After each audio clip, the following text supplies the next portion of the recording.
നാട്ടുകാരണവന്മാരെ പേടിയുണ്ടായിരുന്നു. എന്തുകൊണ്ട്? ദർസിന്റെ ബാലപാഠം പഠിച്ചവര് ഒരു മുത്തഫരീദ്, നൂറുൽ അബ്സാർ,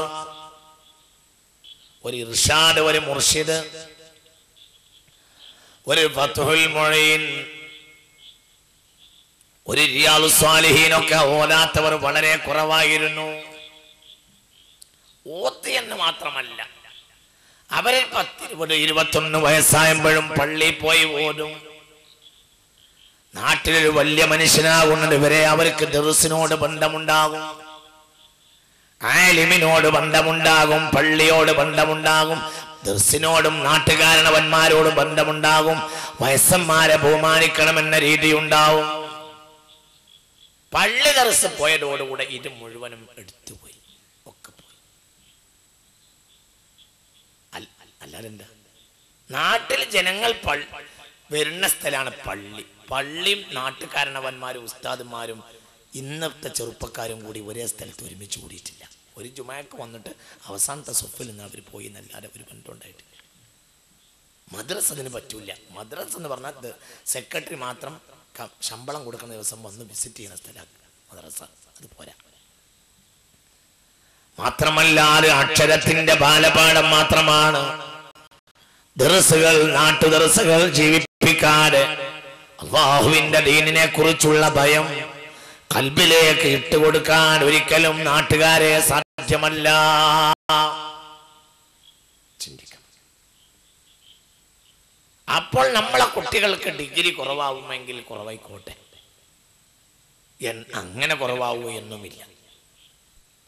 ദർസിൽ പഠിച്ചവരും വലിയ ഡിഗ്രി ഉള്ളവരും ഇഷ്ടം പോലെ ഉണ്ടായിരുന്നല്ലോ.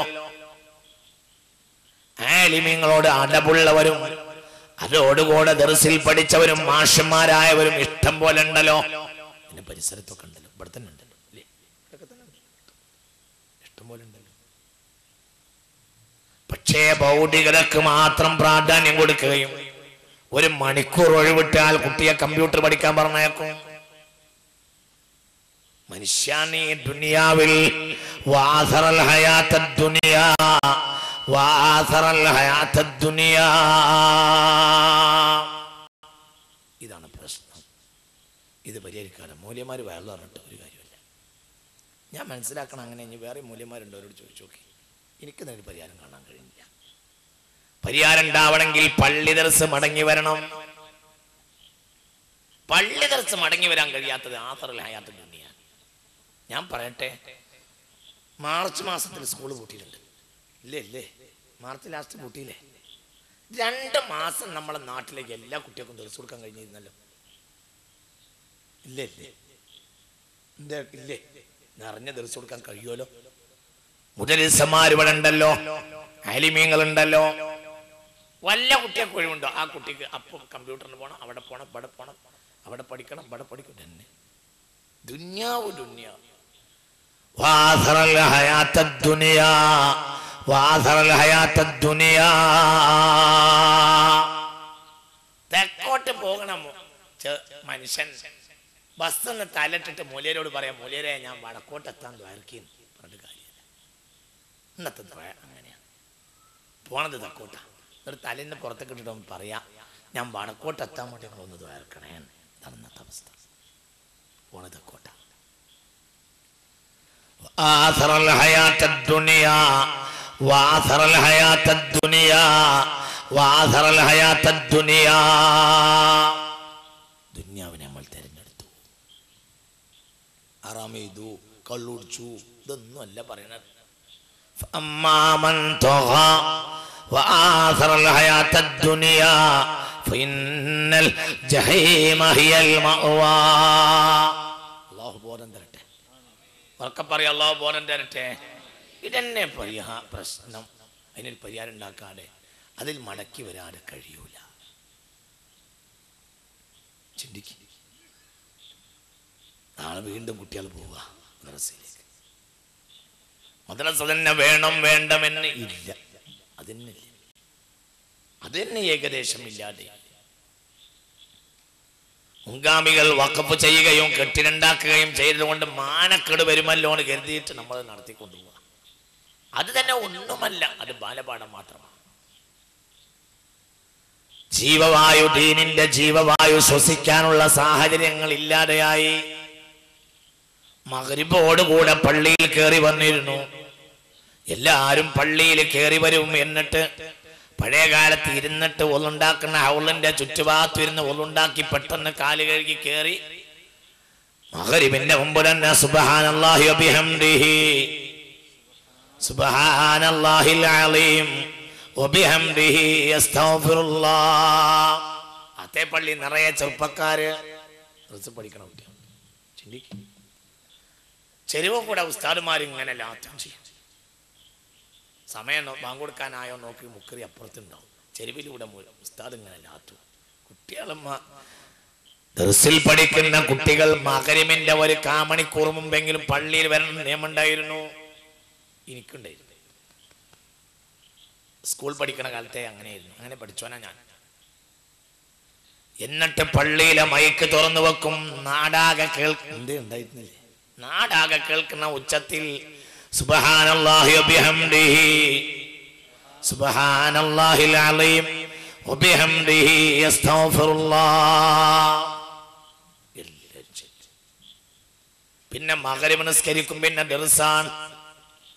വലിയ വലിയ കുട്ടികളെ വലിയ ഉസ്താദ് എന്ന ദർസ് നടത്തും. അപ്പോൾ ദർസിലുള്ള നല്ല കഴിവുള്ള വേറെ ഉസ്താദുമാരുണ്ടാവും. അവർ നാട്ടുകാർ കുട്ടികളെ ഓരി വെച്ചിട്ട് അങ്ങോട്ടും ഇങ്ങോട്ടും മാറ്റിയിട്ട് വേറെ ദർസ് നടത്തും. ഇശ കഴിയും. ഇശ കഴിഞ്ഞിട്ടും പിന്നെ ഒരു അരമണിക്കൂർ വരെ ദർസ് നീളും. എന്നിട്ട് എല്ലാരും കൂടി ഒളിവെടുത്ത് വരും. എന്നിട്ട് അകത്തെ പള്ളിയിൽ എല്ലാരും ചുറ്റു വന്നിരിക്കും. മെഹ്റാബിൽ മിമ്പറിന്റെ നേരെ അടുത്ത് ഉസ്താദും വന്നിരിക്കും. എന്നിട്ട് ഇവിടെ ഉണ്ടായിരുന്നില്ലേ? ഇവിടെ ഉണ്ടായിരുന്നില്ലേ? പോയില്ലേ? ഇന്നെന്താ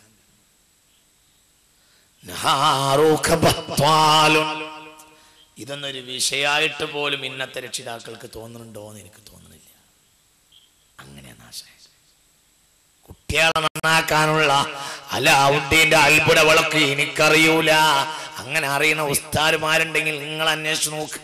എനിക്കറിയില്ല. കുട്ടികളെ നന്നാക്കാനുള്ള ഒരു അലാവുദ്ദീന്റെ അത്ഭുത വിളക്കൊന്നും എനിക്കറിയൂല.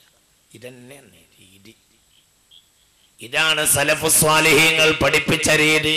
എന്റെ കുട്ടിക്കാലത്ത് ഞാൻ കണ്ട രീതി. ലാ യസ്ലഹു ആഖിറു ഹാദിഹിൽ ഉമ്മ ഇല്ലാ ബിമാ സ്വലഹ ബിഹി അവ്വലുഹാ. ആദ്യ കാലക്കാർ എങ്ങനെ നന്നായോ അങ്ങനെ അല്ലാതെ അവസാന കാലക്കാർ നന്നാവില്ല. നമ്മൾ മനസ്സിലാക്കണം. ആദ്യകാലക്കാർ എങ്ങനെ നന്നായാലും അങ്ങനെ നന്നാവും. ഇത് നമ്മൾ ചിന്തിക്കണം. പള്ളി ദർസില്ലാതെയായി എല്ലാം പോയി. പരമാവധി എത്ര ശമ്പളം കുറച്ച് കിട്ടുന്ന ഒരു മുദരിസൻ എങ്ങനെയാണ്? പരമാവധി എത്ര ശമ്പളം കുറച്ച് കിട്ടുന്ന ഒരു മുദരിസനെ നമ്മൾ തേടി. അതിന് ആവശ്യവും നമുക്കുള്ളൂ. അത്രേ നമുക്ക് ആവശ്യമുള്ളൂ. ദർസുമില്ല, ഒന്നുമില്ല. അങ്ങനെ ജനങ്ങൾക്ക് കൊടുക്കേണ്ട, തലമുറകൾക്ക് കൊടുക്കേണ്ട ശുദ്ധവായു നമ്മളെ നാട്ടിൽ നഷ്ടപ്പെട്ടു പോയതിനു ശേഷം മുഅ്മിനീങ്ങളെ ഇതെന്തേ വന്നു പോയത് എന്ന് ചിന്തിക്കുന്നതിൽ ഒരു അർത്ഥവുമില്ല. നമ്മൾ ചിന്തിക്കണം. ഉമറാക്കളായ ഉമറാക്കൾ മുഴുവനും അവരൊന്ന് മാതൃക കാട്ടിയാലല്ലേ സമുദായം നന്നാവൂ. രണ്ട് വിഭാഗം മാതൃക കാട്ടിയാലേ സമുദായം നന്നാവൂ. സിൻഫാനി മിൻ ഉമ്മതി ഇദാ സ്വലഹ സ്വലഹ അന്നാസു കുല്ലുഹും വഇദാ ഫസദാ ഫസദ അന്നാസു കുല്ലുഹും അൽ ഉലമാ വൽ ഉമറാ. രണ്ട് വിഭാഗം മാതൃക കാട്ടിയാലേ സമുദായം നന്നാവൂ. ചിന്തിക്കുക. രണ്ട് വിഭാഗം മാതൃക കാട്ടണം. നിങ്ങൾ ചിന്തിക്കുക. പാണക്കാട്ട തങ്ങൾ പാപ്പ എന്ത് ചെയ്തു? പാണക്കാട്ട PMS പൂക്കോയന്റെ അനുയായികളല്ലേ നമ്മൾ. നൽകട്ടെ. കേരളത്തിലും ലോകത്തെവിടെയുമുള്ള ഉന്നത ബിരുദം വാങ്ങാനും വാങ്ങിക്കൊടുക്കാനുമുള്ള കരുത്തുള്ള ആളായിരുന്നില്ലേ PMS പൂക്കോയ? മുതലാളിയുമായിരുന്നു. വലിയ മുതലാളിയായിരുന്നു. മലപ്പുറത്തെ മുതലാളിമാരിൽ ഒരു മുതലാളിമാർ തന്നെയാണ് അന്നും ഇന്നും. സന്തോഷ് മാവാദേവനെ അന്വേഷിക്കും പോലെ അവരന്വേഷിക്കാൻ ആരും പോണ്ട. അത് തറവാട്ട് മുതലാണ്.